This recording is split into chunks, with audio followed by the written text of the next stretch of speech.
Got any time to come up with a plan? My question fell on mostly deaf ears. The swordsman was already on the offensive. Just stay out of his range! Cecil yelled at me.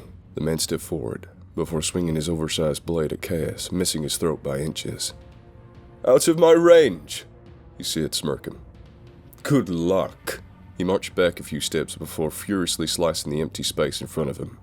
I couldn't understand what he was doing until it hit me. My hand began stinging, and I looked down to see my left pinky finger severed. I could feel another sharp pain brush past my face, scraping the side of my ear. The platinum blade. No mortal swordsman could ever hope to match divine techniques. I wasn't even trying to kill you there. The swordsman looked directly at me. Latent potential is the best kind. Can't squander it. Well, you know how the saying goes, Dick said, raising his arm rifle.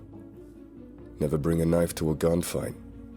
He fired off a hailstorm of bullets, the recoil pushing his entire body back a few inches. I could see the metal flesh joint at his elbow pulsating with the barrage, but he ceased fire only after a few seconds. Where'd he go? I looked over to the spot where the swordsman had been standing. An empty space, as anticipated. In the absence of any kind of warning at all, he suddenly appeared behind Dex, already in the process of swinging, only to be intercepted by Cecil's metallic arm at the last moment. They clashed, seemingly matching each other's strength as they pushed their respective weapons, the pressure destroying the turf beneath them. That's a strong arm. You using all your strength there? The swordsman said nonchalantly to Cecil. Fuck, no. She grunted out in response. Well, good, he grinned. I haven't started trying yet. He pushed her back hard, launching her into the barrier above like a pinball, before she bounced back and crashed into the field, a crater forming upon her impact. It was a surreal sight watching her climb out mere moments later, with hardly a scratch on her. How did she? I began. Barriers. Cass interrupted my question with the answer. With her arms, she can form protective barriers around her entire body. That's her specialty. Cecil had a worried look in her face as she stretched her shoulder out. Yeah, but hard to use that for offense. She was obviously lying when she claimed that she wasn't using her full strength to hold back the sword. It seemed as if it had nearly taken everything out of her. Yet, she still launched away like an afterthought. Safe to say, we're in the presence of a truly deadly enemy. I looked around, seeing Harris hiding behind a tree whilst Joe sat calmly in front of it, still fidgeting around with his device. Unfortunately, the swordsman followed my gaze over to them. What have those two been doing? I mean, one's just a kid, but the other... I could see Cecil's face drop. They're not a part of this, Cass responded. You said you wanted a good fight, right? The man turned to face him. Yes, but I'm also here to eliminate anybody that stands in the way of the Messiah. Is he doing something important over there? Something I should be concerned about? Cass shook his head, ostensibly trying to remain stoic. Well, if you don't want to tell me. He readied his blade, preparing to launch another set of phantom strikes at them. But before he could, Cass was on him. The swordsman blocked the punch with the hilt of the blade before slashing across Cass's chest, causing him to wince. Cass pressed forward, relentlessly sending a barrage of fists at the swordsman's way. However, just about all of them were blocked or parried by the man's one free hand. Soon enough, he sent Cass reeling with a palm strike to the chin. Apparently, he didn't even need the sword. Decent enough strength, but your technique is basic, he said, twirling the blade in his hand. Disappointing performance out of you lot. Took care of you all in a matter of minutes. What do you mean, took care of? Cecil said. I looked over, watching as the tips of her mechanical fingers transformed into long, whirling drills. I really do hope you keep underestimating us. Can you defend from 3 positions at once? It wasn't hard to figure out what she meant. They were all going to attack simultaneously, but the swordsman seemed to revel at the challenge, simply smirking as she said this. I've taken out armies. Come at me. Cecil went first, darting erratically towards him, as to avoid any phantom slashes. At the same time, Cass was pulling himself back up, flexing his knuckles. He clenched his fist before rushing at the man's back. Standing farther out was Dex, with his rifle trained directly towards the fray. The man was far too fast for him. But with distractions in play, he saw a chance. The three converged their attacks all at once, Kaz threw his fist towards his back, Cecil swiped at him with her drill fingers from the front, and Dex sprayed like hell. But it didn't come close to working. The whole exchange was over in a mostly incomprehensible flash. Dex's rifle arm had been sliced in half, and Kaz's face was stomped into the dirt. Cecil managed to hang on for a bit longer, parrying a few of his swings with her fingers, before being forced to activate one of her protective barriers when she started being overwhelmed. But even that didn't hold up, as she was cut into smithereens shortly after. The swordsman then plunged a blade into her stomach, causing a spurt of blood to erupt from her mouth. At that moment, I realized the only thing I was good for was buying some time. I drew my pistol and fired off a few futile shots. He didn't even bother evading the bullets. They shattered upon impact with his bandaged skin. With the other three out cold, he turned his attention towards me. "It's curious to me why Shen left you alive. Are you strong?" I blinked once, felt a rush of air nearly launched me backwards, and then opened my eyes to see a man standing right in front of me. His speed was beyond comprehension. He lifted a hand and gently swatted me backwards.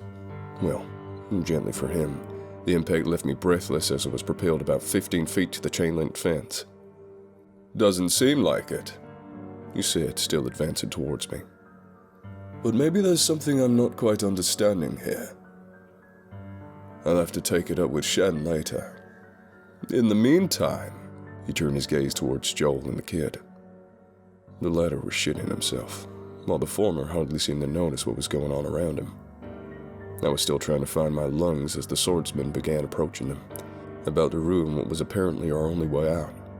I began crawling towards them, observing their interaction as I did. "What have you been doing?" the swordsman asked Joel, while the kid remained frozen. Surprisingly, Joel remained absolutely calm. In fact, he didn't do so much as glance up. "Are you just going to pretend I'm not here?" the swordsman said, bending down so that their eye levels were more or less even. "That's a valiant strategy. Is it gonna work, though? What if I grab that thing out of your hands and crush it? Then what?" Joe chuckled, still not looking up. "Go ahead and do it then. They always make that mistake." "What?" the swordsman asked. "I've been around. Don't want to facilitate any more destruction. Every night I think about the countless worlds I've visited, and that they've been reduced to nothingness simply because one fool wanted to show me their bravado. The strong always end up being the instruments of their own demise." He held the device up, nearly shoving it into the swordsman's face, who backed up instinctively. "I'm not doing anything for any particular person. It's true that overwhelming responsibility must come with overwhelming power. I'm doing this to ensure that you have a universe to live in. But at the end of the day, I'll spare you no pity if you try and stop me. If you decide to be a fool of your world." I could see the swordsman swallow as he backed up further. I didn't blame him. Joel said the words with such force and conviction that even I was beginning to believe him. "Well, what is that thing?" the swordsman asked. Joel looked up at him for the first time since he'd been approached. "Something that you could never hope to understand." "Okay, try me." Joel sighed, rubbing his eyes. "You understand the concept of the multiverse, don't you?" The swordsman tilted his head. "What does that have to do with anything?" "Just hang on, let me explain. It'd be ignorant and straight up arrogant to assume we'd be alone not only in the universe, but in this entire plane of existence as well." "Okay." The swordsman scratched his chin. "Assuming that we understand that there are additional realities not only parallel but adjacent, above, below, and in any other conceivable direction from us, like a roadmap." The swordsman had stopped speaking entirely. "Beyond that, there will be instances where sometimes different realities begin bleeding into each other, creating a..." "Okay," the swordsman stuck out his arm. "I get it." Joel raised an eyebrow. You're trying to buy time. Well, not anymore. A robotic fist drove itself into the side of the swordsman's temple. The hit sent him crashing headfirst into another tree. I looked over to see Cecil with her arm outstretched and fist attached, smoke rising from the end of her wrist she shot it from. How much more time? She asked Joel, wincing with every word as blood poured from her stomach. About 5. 5 minutes? Gas said, pulling himself out of the dirt. Do we have that kind of time? Joel shrugged. Look, I'll be honest. You'll more likely take 8. Dex ran over, clutching his severed rifle arm. This fucking hurts. I think the gun in my skin cell's literally fused or something. Is the sword guy at least dead?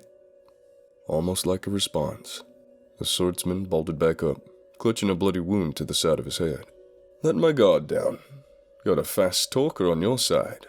Nice trick. He picked his weapon back up. Gotta hand it to you. Really didn't think you'd get one good hit on me.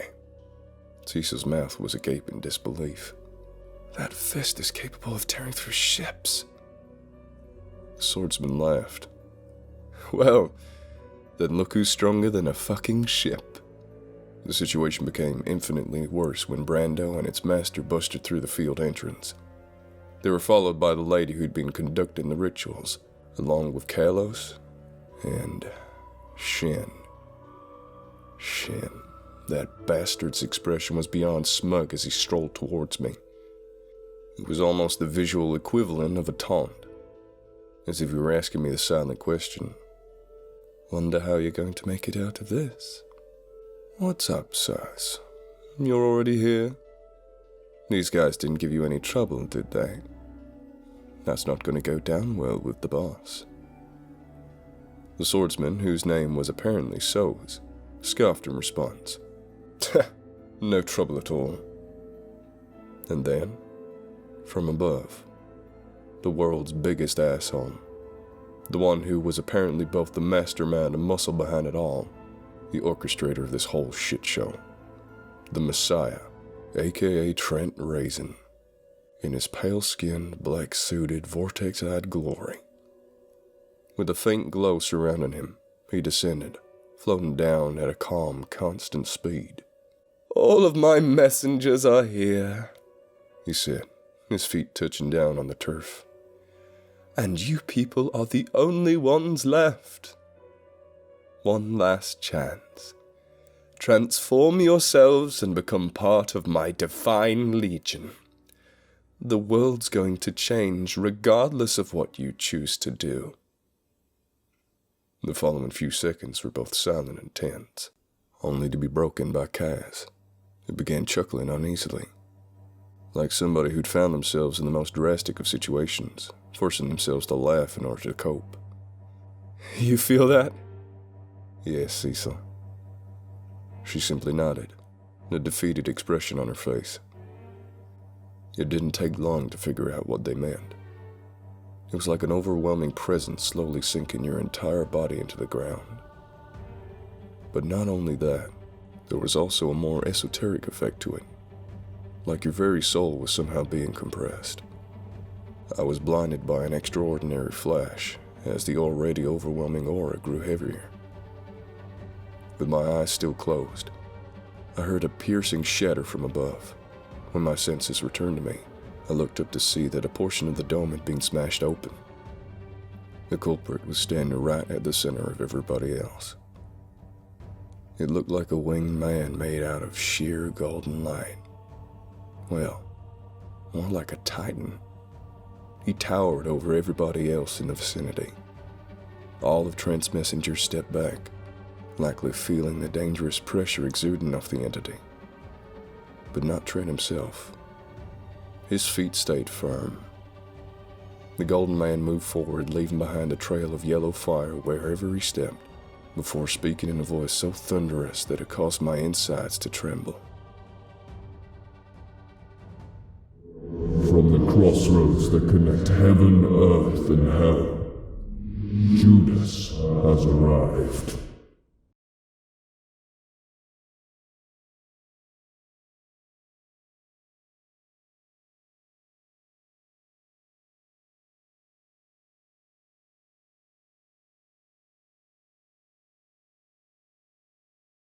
If you like this video, please consider subscribing. And if you're an animal lover like me, please consider donating to the World Land Trust, a charity that aims to help wildlife through buying land, preventing development, and helping endangered species.